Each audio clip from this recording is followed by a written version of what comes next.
We now turn to a fireside chat that explores one of the most critical enablers of autonomous mobility: resilient, electrified urban infrastructure. This conversation will delve into how cities can build autonomous-ready systems capable of withstanding climate pressures, supporting grid reliability, and enabling sustainable urban transformation. It will also highlight the importance of public-private collaboration in shaping scalable, intelligent mobility ecosystems. To moderate this session is Jennifer Niana, Assistant Business Editor at The National.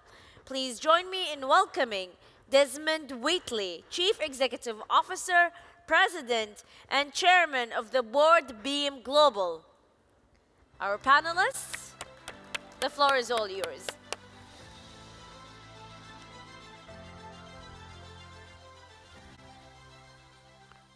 Thank you, Nof, for the introduction. Good afternoon and welcome to our fireside chat on powering autonomy, building resilient, electrified cities in this age of intelligent mobility. We have only 15 minutes, so I'm going right to it with Desmond Wheatley, who is the CEO of Beam Global. Welcome. Thank you. Thanks for having me. I'd like to start with your big Middle East news. You signed a JV with Platinum Group in the UAE, and you're actually present in Masdar City now. What's next for you? Well, we're absolutely thrilled to be here, and we're actually particularly thrilled that we did sign that agreement with the Platinum Group. In fact, our managing director, Dr. Hannah Atatray, is sitting here in the front row. Nice to see you, Doctor. Look, this is a magnificent market for us to be in. There's a commitment to spend about $1 trillion on sustainable infrastructure in the next decade or so here. And we have products which are just incredibly relevant. Our off-grid solutions are powered mostly by sunlight. This is a resource-rich region, and you have lots of oil, but you also have lots of sunlight, and we're going to take advantage of that while we're here. And so the Middle East as a whole is a good opportunity for us. But we're also very interested in moving into Africa, and we view this as a gateway to the African market, where our off-grid and rapidly deployable and highly scalable solutions are going to be very relevant. We have a desalination plant, for example, that we can deploy in an hour that provides mobility and electricity and fresh water for people to drink in places where those sorts of things are just not accessible. So it's a great opportunity for us. We're delighted to be here, just opening our offices in Abu Dhabi this week, and we actually have product here in front of this building. If anybody wants to go and have a look at it, they should check out. We have our bike charging station and a car charging station, which weren't there 2 days ago, but they're working there today. In line with the theme of the chat, what does it take to build a resilient, electrified city in the Middle East? What are the challenges that are unique to the region? I think the challenges are pretty universal globally, actually. If you think about electricity infrastructure in general, utility grids, they were built to supply the demands that they anticipated: air conditioning, lighting, some industry, that sort of thing. They were not built to provide fuel for transportation. Think how massive the oil industry is, okay? And that's been what's fueling transportation to date. In the future, that will all electrify. We're going to have AI, data centers, electrification of industry, all of these things coming online. So we're going to need other options, ways of disintegrating the energy infrastructure, ways of deploying it rapidly and scalably, and taking advantage of all available energy sources, frankly: wind, solar, and hydrocarbons for some time in the future. Now, I'm an energy journalist, and I've spent years covering oil and gas in the region. The Middle East, especially the oil exporting side of the Middle East, takes a longer view on peak oil. How do EVs fit the picture in this sort of oil exporting hub? And do you think that this particular part of the Middle East takes a different view on what an electrified smart city could look like? So, second part of your question, yes, I do think this is a very forward-looking and visionary part of the Middle East. I mean, you can just see from this show here today, look, we've all become used to driving around on 4 wheels in internal combustion engine vehicles, but you don't see any of that here. We're looking at drones, electric vehicles, autonomous vehicles, and everything else. It's a very exciting future. And in the future, we'll look back on the oil and car era as a tiny, tiny little blip. It's only been around for 100 years. We've had lots of transportation solutions before, and we'll have lots of new ones. Everybody here here is working on the next generations of what transportation will look like, and I think the UAE in particular is doing a fantastic job in pushing that forward.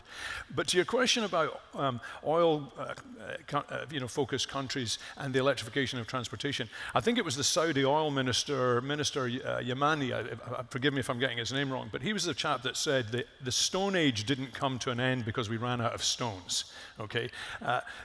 About 60% of oil is used for transportation today, but there are lots of other uses for it as well, and it's a finite resource. Why not use the other available energy sources that this region is rich in, sunlight in particular, to power transportation, and then we can continue to use oil for a long time into the future to do all the other fantastic things with it. I would say, if you had to think of all the things that you do with oil, the worst thing that you can do with it is burn it. Okay, there are lots of other much more positive things that you can do with it, and I think if we free that 60% up that's going in being burned in internal combustion engines today and make it available to do all the other wonderful things that oil enables, that can only be good for us and for the oil-producing nations. We were having a chat earlier, and as an energy journalist, someone who tracked Saudi Arabia, we see the trend is moving towards getting more uses out of oil, going more downstream, using oil not just for burning fuel in cars, but for plastics, for chemicals, for a very different purpose. And you also said, it was a really interesting quote, that we went from horses to ICBMs and potentially going to EVs. When do you see that happening in the region? It's going to happen much faster than many people think it is. Europe is by far the largest automotive market in the world. So there are about 405 million cars in Greater Europe. I'm not just talking about the EU. Greater Europe, about 405 million cars. 320 million in China and 280 million or so in the United States. So Europe's by far the largest market. Now, the European Union has already banned the sale of all but zero-emission vehicles starting in 2035. And the thing that's important for everybody to remember is that car companies will not be able to manufacture internal combustion engine vehicles for markets like North America if the sort of Trump administration thinking continues there, and other small pockets of the world, and electric vehicles for everywhere else. 4 or 5 decades ago you could do that profitably, but not today with the global supply chains. So we're going to see electrification. But you know what, that's a really good thing. I happen to believe it will be a consumer-led revolution. I drive a pickup truck made by a company called Rivian, and it does 0 to 100 kilometers an hour in less than 3 seconds. I live in an affluent neighborhood, there's lots of Ferraris and Lamborghinis and all that. I can leave them at the lights in a pickup truck, okay? What consumer is going to go down to the dealership and say, no, I don't want that rapid the car that doesn't need maintenance, doesn't need to go to the gas station, and is faster than on the road than anything else and more fun to drive? I think I'll have the old diesel or gasoline one. That's just not the way consumers think. So I think there will be that revolution. It'll happen here much faster than people think it will. And it'll be a great thing for everybody because from a total cost of ownership point of view, electric vehicles are already less expensive. They're a hell of a lot more fun to drive. I've got a motorcycle, by the way. If you like motorcycles, I advise you not to test ride an electric one because you'll have to buy it immediately. They're so much fun to operate. So I think it's coming, it's unavoidable, and that's a good thing. And you have an off-grid charger, and you say it requires little to no construction and no utility costs. How does it work? I like your no construction, not little to no construction. Zero installation work required on site. No permitting, no zoning, no trenching, no concrete work, no electrical work, nothing. Generates and stores all of its own electricity. How does it happen? Like how would Oh, it I see, yes. Yeah. So we take renewable sources, mostly solar, particularly in a region like this, but also wind. We convert that into electricity. We store it in onboard batteries. We make our own batteries in Chicago, Illinois. And then we make that electricity available day or night or during periods of inclement weather. And we're able to deploy these things in less than an hour. Again, you can see them in front of the building. If you want to go outside just at the entranceway, you'll see 2 of our units, one for cars, one for bicycles, and they're rapidly deployed. New York City is our largest municipal customer. It takes about 2 years to put a grid-tied charger in the ground by the time you go through all the permitting and construction work. We do the same thing in 1 hour.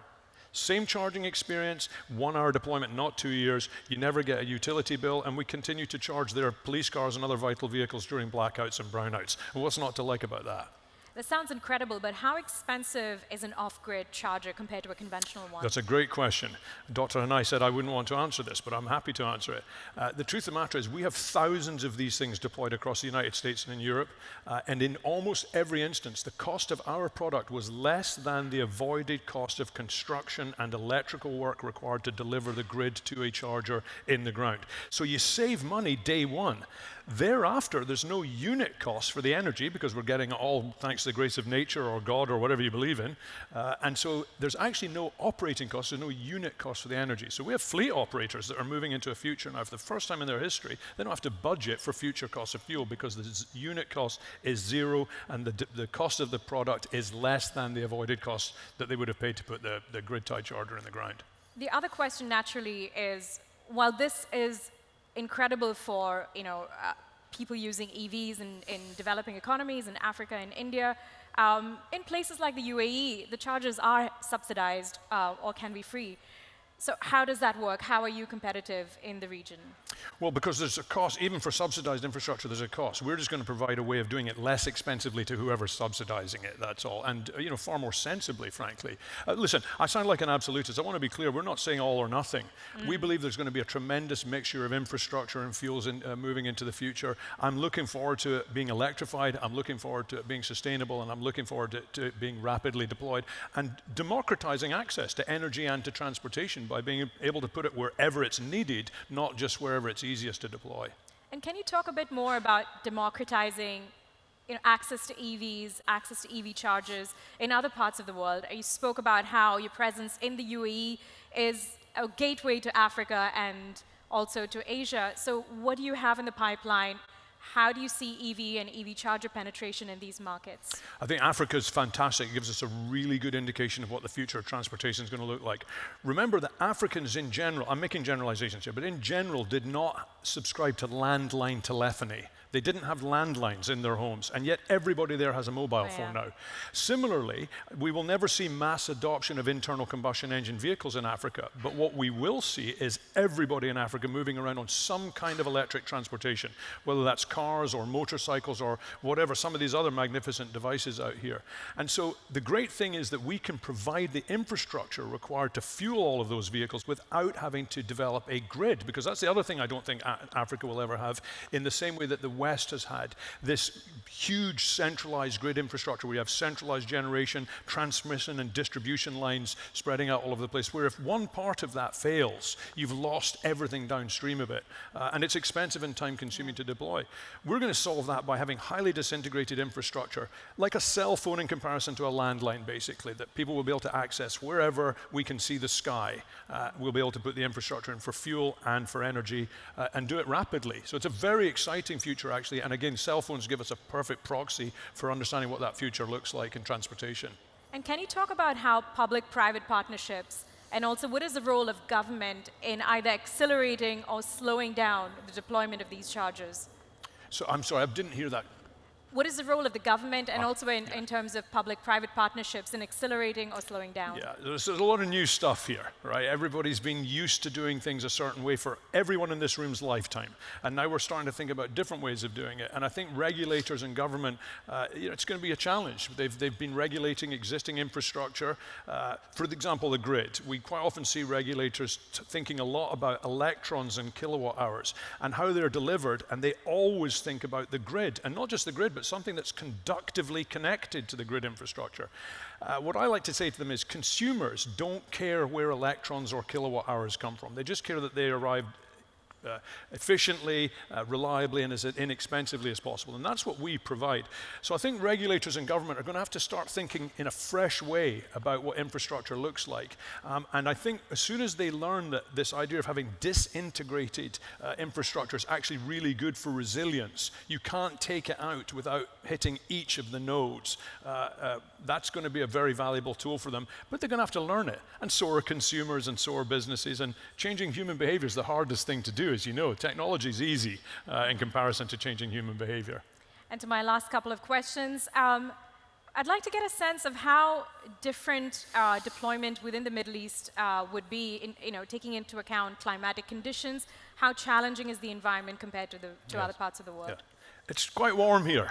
I'm from Scotland originally, but I live in California now, but it's quite warm here, and we have to make products which can survive that. The good thing is that we've spent the last 15 years deploying across the United States and Europe, and the US gives you every type of weather condition you can imagine. We're in the coldest places, the hottest places, the windiest places, the wettest places. We survive hurricanes. Our products are flood-proof to 3 meters, and we're deployed in places like Nevada, where it's even hotter and harsher than it is here. So we've had a great history of learning how to do this, and thermal management. I said we make our own batteries. Our thermal management solutions with batteries, one of the most important set of patents that we have, our ability to keep batteries in that Goldilocks zone, not too hot, not too cold, very important to what we do. So we're actually looking forward to operating here because we've tested our products in those sorts of environments for so long now.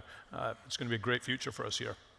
That's all we have time for. Thank you so much for joining us for this discussion. It was great to hear about how you are helping build electrified, resilient cities, especially here in the Middle East. It's been my great pleasure. Thanks for your time and your attention. Thank you.